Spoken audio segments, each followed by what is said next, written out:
Salut et bienvenue sur la chaîne Fille Expat. Dans l'épisode 93, Florence et moi, on a tenté, à travers notre échange, de te donner nos meilleurs conseils et astuces si tu venais à arriver seule dans un nouveau pays. Mais tu sais quoi, ce n'est pas tout. Il y a une expression qui dit plus on est de fou, plus on rit, mais moi ce que j'ai envie de dire c'est plus on est de cerveau et plus on aura de conseils. Donc je vais te partager le message vocal que j'ai reçu d'autres femmes qui ont vécu cette expérience d'arriver en solo dans un nouveau pays. A tout de suite. Comme à mon habitude dans tous les épisodes, peux-tu commencer par te présenter à la communauté de Filles Expat en commençant par nous dire ton prénom, ton âge et les pays dans lesquels tu t'es expatriée. Je m'appelle Marie-Neige, j'ai bientôt 33 ans et je suis partie dans un premier temps en Australie en 2018 dans le cadre d'un PVT, donc permis vacances-travail ou Working Holiday Visa, comme beaucoup de Français ou Françaises font. Donc je suis partie en solo pendant à peu près 1 an.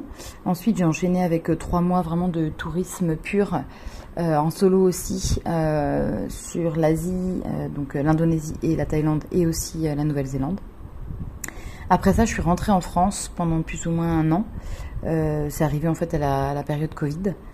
Et puis après ça, en 2021, fin 2021, je suis partie en mission de VSI, donc volontariat de solidarité internationale,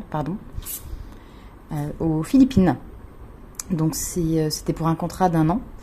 Et en fait, ça m'a beaucoup plu. Donc je suis restée auprès de la même asso. Donc l'association, c'est Enfants du Mékong.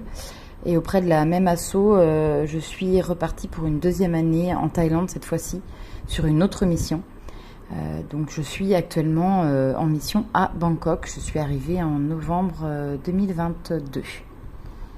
Merci à toi et est-ce que tu pourrais nous dire maintenant quelles sont les choses que tu as testées pour rencontrer des nouvelles personnes ?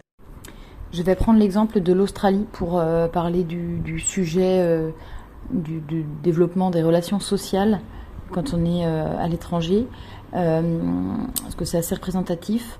Donc, je dirais qu'en premier lieu, là où j'ai noué mes premiers contacts, ça a été par le travail. J'ai commencé en fait en faisant 2-3 mois par être fille au pair. Donc ça m'a permis de faire quelques rencontres de locaux et aussi d'autres filles au pair. Et après, dans mes autres différents jobs, j'ai travaillé dans des restos, dans des cafés, pizzerias.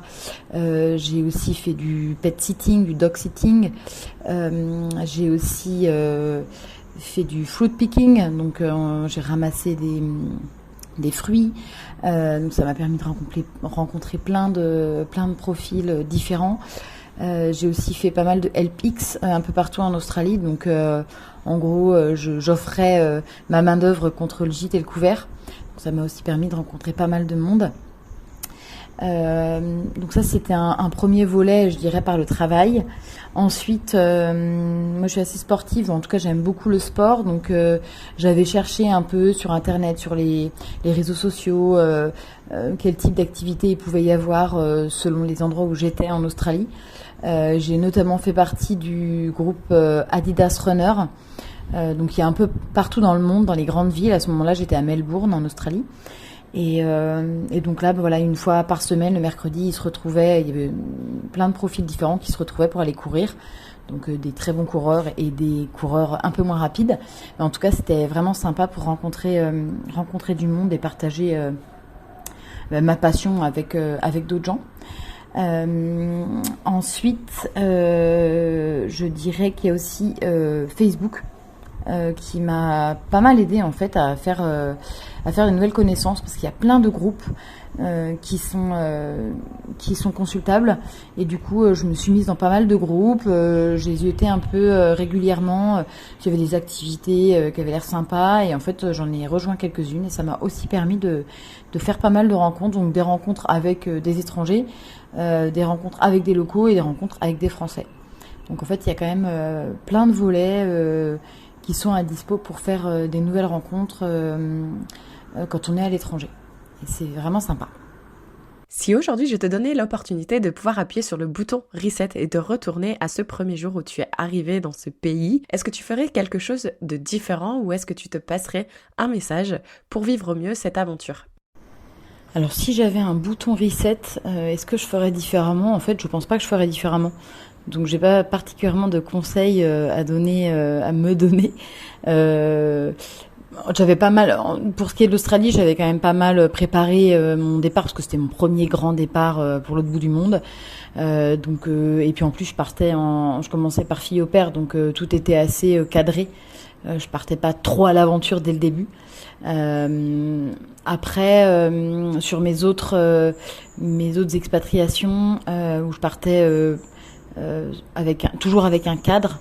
Je pense que l'important c'est de s'intéresser un minimum avant de partir aux choses essentielles, au cadre général, la monnaie, la langue, le climat, voilà ce genre de choses pour savoir dans quoi on va évoluer, sans trop regarder pour autant, je pense, pour laisser la surprise, l'émerveillement faire leurs effets, et pas se spoiler en fait, et s'attendre à des choses qu'on ne rencontrera pas, et aussi et pas se gâcher de belles surprises.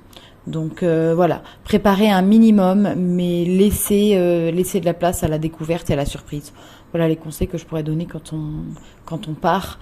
Après, pour faire des nouvelles rencontres, rester ouvert, je pense être avenant, être souriant, et puis poser des questions en fait. Poser des questions quand il y a des choses qui nous interrogent sur des situations qui peuvent nous paraître étranges par rapport à nous, nos habitudes. Pas hésiter à poser des questions avec bienveillance, pas être dans le jugement. Je pense que c'est important, et puis ça facilite le développement de relations avec les autres. Merci à toi pour ta participation, et pour conclure ce mini-épisode, si une femme, quelque part dans le monde, nous écoute, est-ce que tu voudrais lui donner un conseil ou lui passer un message afin qu'elle puisse vivre au mieux son expérience? Alors si j'avais un conseil à donner à une femme seule à l'autre bout du monde, je lui dirais laisse-toi porter avec légèreté, avec attention, et confiance en ton instinct.